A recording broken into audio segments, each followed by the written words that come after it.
दोस्तों, आपको पता होगा कि भारत में एससीओ की समिट चल रही है। इस दौरान पाकिस्तान के विदेश मंत्री बिलावल भुट्टो भी भारत आए, लेकिन बिलावल भुट्टो की कही गई एक बात उन्हीं पर भारी पड़ गई। वह सोचने लग गए होंगे कि आखिर क्यों मैंने ये मुद्दा उठाया। हालांकि बिलावल भुट्टो ने नया मुद्दा छेड़कर सोचा होगा कि इससे पाकिस्तान की आवाम में मेरी इज्जत बन जाएगी, लेकिन जयशंकर साहब की कूटनीति के कड़वे वर्ड सुनकर बिलावल ही नहीं बल्कि पूरे पाकिस्तान में इनकी मजाक बन गई। बिलावल की चुप्पी ऐसे बंद हुई कि मानो उनके मुंह पर ताला लग गया हो और कोई उसे देख ना ले। वैसे देखा जाए तो बिलावल की इन सब चीजों में आदत पड़ चुकी है। वह बार बार एक ही मुद्दा उठाते हैं और बार बार जयशंकर साहब से बातों ही बातों में पिटते हैं। लेकिन इस बार जयशंकर साहब ने जो बोला उसे सुनकर कोई दूसरा देश भी यही सोचेगा कि काश हमारे पास भी ऐसे फॉरेन मिनिस्टर हो जो केवल बातों के जरिए ही अगले इंसान को डरा दे।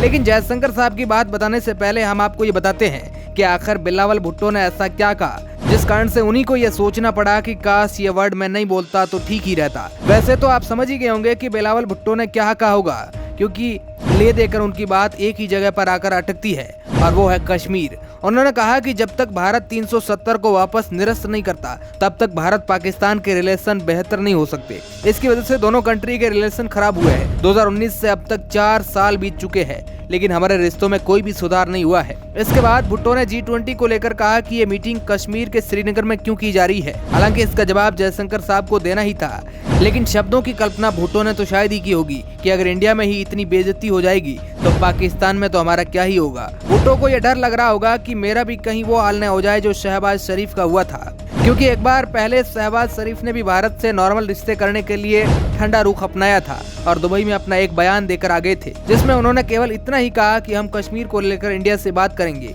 हमने इंडिया के साथ 3 जंगें लड़ी है और उसमें हमें गरीबी, भुखमरी और दुश्मनी के अलावा कुछ भी नहीं मिला है। लेकिन ये बयान जब दुबई में दिया तो दुबई से पाकिस्तान तक जाना भी शहबाज शरीफ के लिए मुश्किल हो गया। पाकिस्तान में उन्हीं के लोग आक्रामक हुए और उनके स्वागत के लिए खड़े थे और पाकिस्तान पहुंचते ही शहबाज को अपने बोले शब्द बदलने पड़े। एक बार फिर कुछ ऐसा ही हुआ है। भुट्टो ने तो बोल दिया, लेकिन जो जवाब जयशंकर साहब ने कहा उसे सुनते हैं।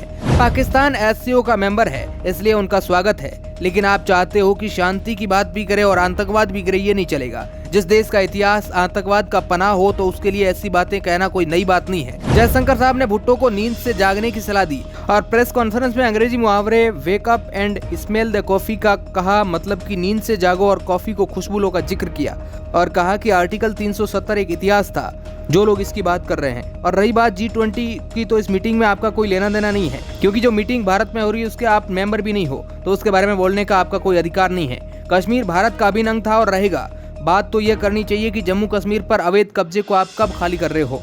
जब जयशंकर साहब के ये शब्द सुने तो उनका मुंह सच में देखने लायक भी नहीं था। तब भुट्टो की नजरें केवल नीचे हो गई थी और अपनी नजरों को उठा तक नहीं पाए थे। लेकिन जब बाद में पाकिस्तान के बिलावल भुट्टो की यात्रा के बारे में पूछा तो जयशंकर साहब ने कहा कि ये सदस्य देश के विदेशी मंत्री के रूप में यहाँ आए हैं, इससे ज्यादा कुछ नहीं है, क्योंकि इसका इससे ज्यादा कोई मतलब भी नहीं है। बिलावल भुट्टो मन में ही पूछते रहे होंगे कि मैं क्यों कश्मीर का मुद्दा उठाया और क्यों इतना शर्मिंदा हुआ। लेकिन पाकिस्तान के लोग आग बबूला हो गए हैं। लेकिन इन लोगों के सामने अपनी बात रखने के लिए बिलावल भुट्टो ने कहा कि भारत के विदेश मंत्री घबराते हैं और इनसिक्योर है और पाकिस्तान के खिलाफ प्रोपेगेंडा फैला रहे हैं। और हंसने वाली बात तो उन्होंने ये कही कि अगर मैं इंडिया के विदेश मंत्री के सामने बैठूं और कुछ बोलूं तो उनके मुंह से एक शब्द भी नहीं निकलेगा। मतलब डर के कारण बिलावल भुट्टो कुछ भी बोल गए। लेकिन साथियों, इसके बारे में आपकी क्या राय है कमेंट बॉक्स में हमें जरूर बताएं और इस प्रकार की खबरों के लिए चैनल को सब्सक्राइब करें। धन्यवाद।